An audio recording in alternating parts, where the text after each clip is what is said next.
What's that sound? It's For Amusement Only, the EM and Bingo Pinball Podcast. Welcome back to For Amusement Only. This is Nick Baldridge. Tonight I wanted to talk about another Gottlieb oddity. Another payoff machine. Now, contrary to popular belief, Gottlieb did make payout pinballs, but they really stopped doing them once David Gottlieb saw the writing on the wall for the one balls in the late 40s. Tonight's selection is October of 1932's Cloverleaf. So I'll admit that I was looking at pictures of this game and I had recorded most of an episode and was talking about how I didn't understand how the payoff mechanism itself worked, and then I finally pieced it together. So I threw out that episode, and you're getting, of course, the wonderful gold that you're listening to right now. So let's talk about the game itself. Now, the game, you paid in 1 penny, and you got 10 balls. This is not unusual for 1932, but the balls themselves were not what you might think of as pinballs currently. They were marbles. So, 10 marbles for 1 penny. Now, the marbles rolled on a playfield, which is much, much smaller than today's standard playfields.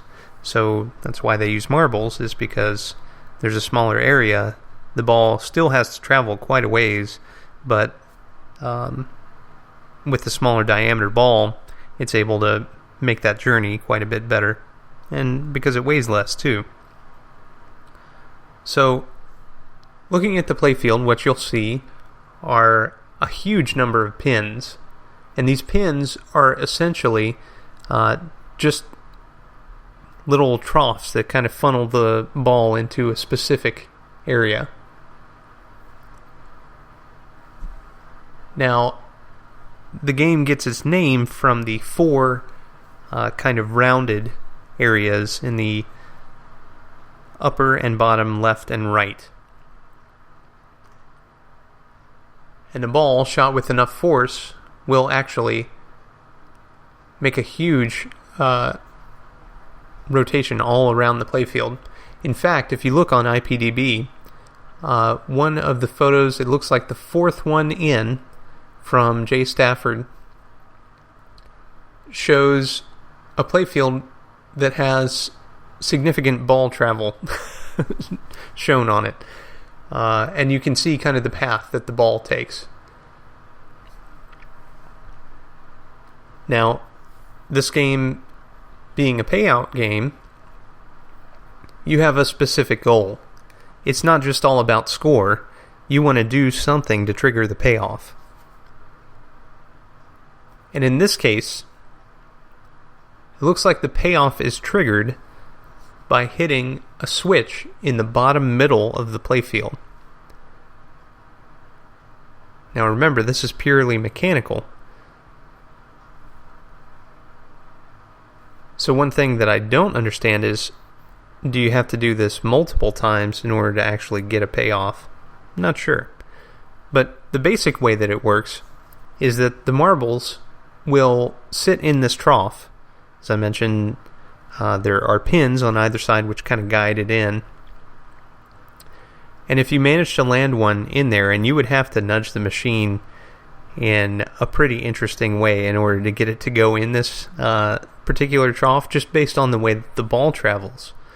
You know, it's going to attempt to make this whole circuit around the playfield, and you're going to have to stop it at some point and get it to run into a wall or, you know, do something weird that it wouldn't ordinarily do in order to get it to attempt to go towards this skill hole. But basically, if the ball makes contact with this switch, it will flex the payout unit and force it to pay out money. Now, it looks like it pays out in pennies, because, of course, that's what you're feeding into it. So it uses that as the source. Now, I mentioned that points weren't really important. Of course they are, but your main goal is to make your money back, at least. So you're going to want to try to shoot for that skill hole every chance you get. So let's talk about points, because it'll also illuminate why you'd want to shoot that thing anyway. Your points range from 100 points all the way up to 2,000 points on the normal holes. That center hole that I was talking about is worth 5,000 points. So if you can sink one or more balls in that 5,000 point trough, you're doing pretty good.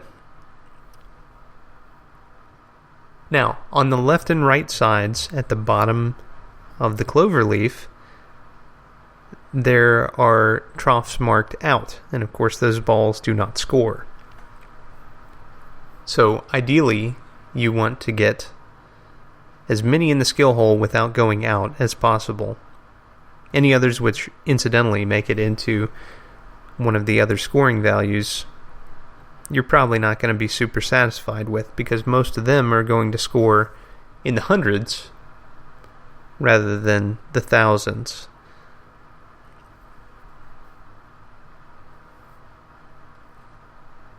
Now, this game came in two different versions. There was a payout version and then a novelty or a normal version. The payout version essentially only had an extra little drawer on the front left of the cabinet, right beside the coin door, and it just had a little tray that the money fell into. So on the novelty version, of course, that little tray is not there, and it's just a solid wood cabinet. Now, the playfield and the game, you basically have to take them together on these early games because there's very little in the way of side art. In this case, there is a diamond which is etched onto the side of the cabinet on both sides. And the finish on the playfield as well as on the cabinet is this beautiful stained wood. It's a dark wood. It's very attractive. The playfield has an image of a cloverleaf, and then the word cloverleaf written on top of it. Aside from that, the only other graphics are this giant arrow which points straight down to the skill hole, which is marked skill hole, and then the point values for each of the troughs. But that's it. There's no other graphics on the playfield. The score and instruction card has an image of a cloverleaf on the left and right side. In between, it's got the name Cloverleaf, and then your instructions. Put in your penny, get 10 balls, shoot them, leave happy. It doesn't say the last part. And now let's read the flyer together, shall we? Proved, the phenomenal moneymaker. Cloverleaf. See this great machine that's harvesting real profits. Caution, make no mistake. Cloverleaf is not an ordinary pin game. In addition to the unique playing field, its remarkable payoff feature is sensationally profitable. Operators everywhere are ordering and reordering. Investigate and convince yourself. One of my favorite touches on this flyer is down at the bottom. When better coin machines are built, Gottlieb will build them. Rather healthy attitude to have at this stage in their manufacturing career. Well, that's all for tonight. Thank you very much for joining me. My name again is Nick Baldridge. You can reach me at foramusementonlypodcast@gmail.com, or you can call me on the Bingos line. That's 724-BINGOS1, 724-246-4671. You can listen to us on iTunes, Stitcher, Pocket Casts, via RSS, on Facebook, on Twitter at Bingo Podcast, You can follow me on Instagram, also at Bingo Podcast, or you can listen to us on our website, which is foramusementonly.libsyn.com. Thank you very much for listening, and I'll talk to you next time.